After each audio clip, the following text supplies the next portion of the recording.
ఉదయం 7 గంటలకే మీరు ఇక్కడికి వచ్చున్నారని తెలిసినప్పుడు సరే కొంత లేడీస్తో సహా పిల్లలతో సహా వచ్చినప్పుడు బాధ అనిపించింది.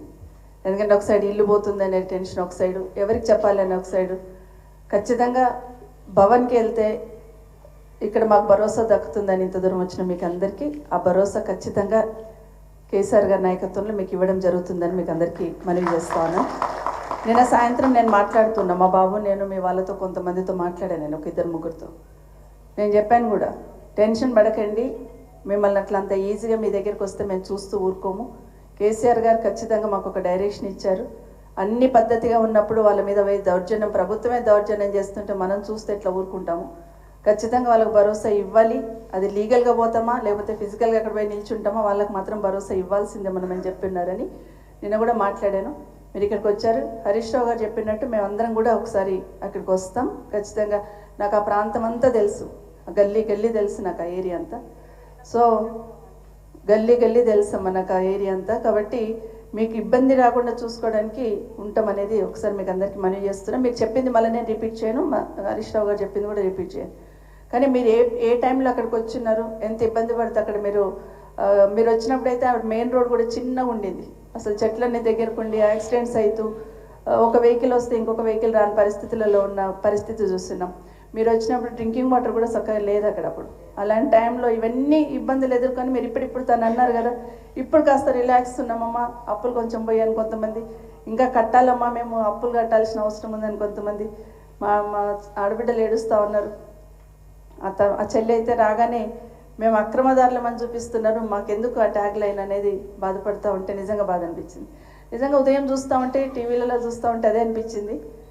రాత్రంతా దొంగలు వచ్చి ఎక్కడ కొడతారని గతంలో పూర్వకాలం దొంగల కోసం కావాలి ఉండేవాళ్ళు. కానీ ఇప్పుడు ప్రభుత్వం ఎక్కడొచ్చి మీద పడి మమ్మల్ని కొట్టేస్తుందని భయంతో ఈరోజు బతుకుతున్న పరిస్థితి ఈరోజు రేవంత్ రెడ్డి గారు తీసుకొచ్చారు.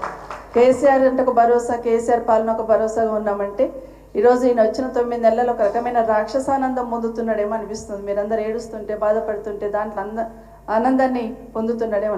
నిజంగానైనా మిమ్మల్ని ఇల్లీగల్గా కట్టున్నారు, బఫర్లో కట్టున్నారు ప్రశ్నిస్తున్న ముఖ్యమంత్రి గారు, మీ ఇల్లే చెరువులో ఉంది, ముందు అది తీసుకొని రండి, వచ్చి వీళ్ళకి సమాధానం చెప్పాలి. ఎందుకంటే మీ కొడంగల్లోనే మీరు చెరువు కుంటలు కట్టి ఉన్నారు, దానికి సమాధానం చెప్పకుండా ఇక్కడ వచ్చి వీళ్ళ మీద పడి మీరు ఇది చేస్తున్నారని మాట్లాడడం కరెక్ట్ కాదు. తప్పకుండా మేము పార్టీ తరఫున మీకు అండగా ఉంటాం. అర్ధరాత్రి అయినా కూడా మీరు ఫోన్ చేసినా మా బాబు ఉంటాడు, నేను ఉంటాను, పార్టీ తరఫున హరీష్ రావు గారు ఉంటారు, కేటీఆర్ గారు ఉంటారు, అందరం ఉంటాం. కాబట్టి మీరందరూ కూడా ధైర్యంగా ఉండండి. హరీష్ రావు గారు చెప్పినట్టు టెన్షన్ పడకండి, తొందరపడకండి, ఆరోగ్యాలు ఇది కాకుండా ఖచ్చితంగా లీగల్గా ఫైట్ చేస్తాం.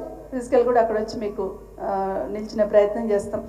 బుల్డోజర్ వచ్చింది ఏదైనా వచ్చిందంటే ఆ బుల్డోజర్ కన్నా ముందు మేమే ముందు వచ్చి నిల్చుంటాం. టెన్షన్ పడకండి అని కూడా మీకు అందరికీ మరొకసారి తెలియజేసుకుంటూ, లీగల్గా కూడా మా అడ్వకేట్స్, మా సోదరులు సోదరిమణి కూడా ఉన్నారు, వాళ్ళు కూడా మీకు నంబర్స్ ఇస్తారు.